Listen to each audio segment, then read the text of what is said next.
I think hearing this conversation, like, it's so cool to see that we're people who not only are curious, but are inviting other people to curiosity. And I feel like looking at Jesus, he was someone who was naturally curious and invited others to that. So I'm just really encouraged to see us do that and also be that for other people, and then invite people to be the ones who are curious and allow other people to be curious. It's like that idea of being a disciple who makes disciples who makes disciples. It's just really cool to see that we're cultivating that environment and that lifestyle for ourselves and for other people and for the people that they meet in their own lives. I'm so excited to be here with you guys and learning more about your story. Brett, could you tell me a little more about your story? During 2020, I was in college and the world kind of shut down and I felt really lost for a while. I just kind of felt this like weird void inside of me, and it's been, at that point, it had been a couple years since I had really immersed myself back in church and back with my relationship with God. And I had some great friends during that time that I was actually quarantining with that kind of suggested, hey, you know, maybe we should try streaming some online services. And I really just felt a calling to come back into my faith and to really reconnect. And Roger was actually a big part of that story, and we kind of overlapped in our coming back to faith, in my opinion. But why don't you tell me a little bit about your side of that story as well? Yeah, for sure. I was able to grow up going to church with my mom and my sister, which obviously as a kid I didn't appreciate nearly as much as I should have.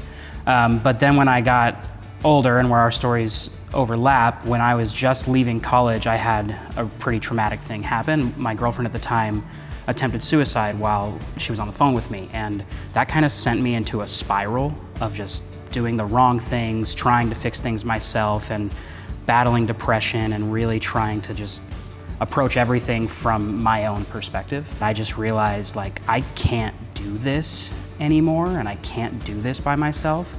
And that really snapped me out of it and brought me back to God. And the first week we came here to Canyon Ridge, there was this small group meet and greet where we had young adults coming together just trying to find something, find a place where they could have like-minded people and experience God and faith together. Without community, I don't think I would have progressed the way I did. I think it would have been a lot harder to get here.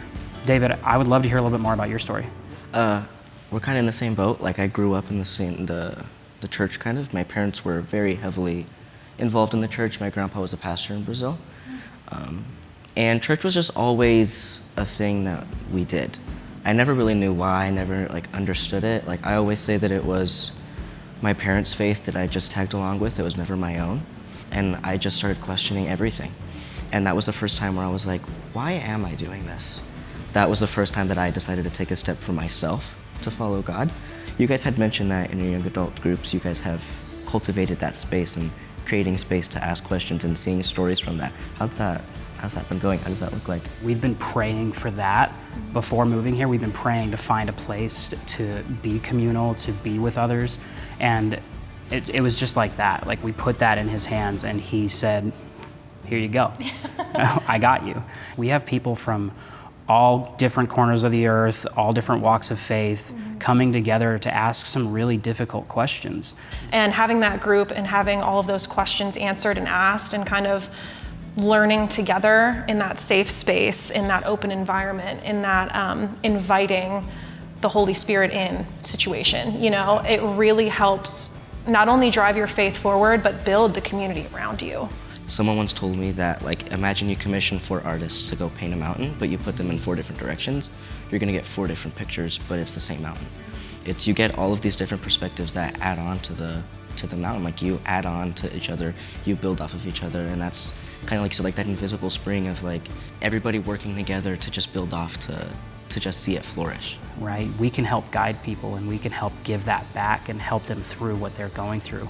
And that's given me a lot of encouragement and helped me tell my story of trauma and my battle with depression and things like that, because I can help someone.